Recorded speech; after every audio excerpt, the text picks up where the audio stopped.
Haai julle, ek gaan julle vandag 'n bietjie vertel van my rede hoekom ons met digital marketing begin het.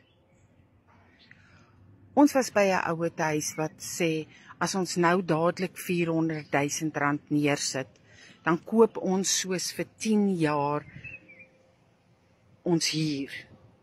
Dan maak hulle vir ons die plekkie reg soos ons hom wil hê, en ons kan net intrek en bly, en ons moet net die water en ligte en die erfbelasting betaal, of die levies, hulle noem dit mos so iets.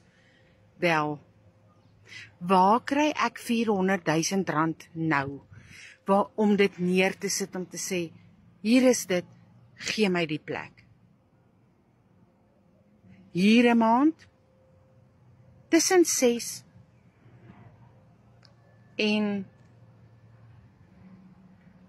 10, R12,000. Julle, waar kry ons ou mensies daai geld? Ons werk net vir salarisse. Ons kry net soveel pensioen.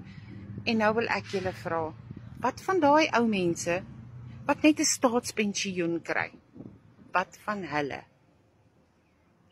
Julle, dit het my laat besluit dat digital marketing my uitkoms gaan wees. Daarom het ek met dit begin. En ek moet, en ek gaan, en ek sal dit laat werk. As jy belangstel om te weet hoe ek dit gaan doen, stuur jou e-posadres aan hierdie link. Dankie.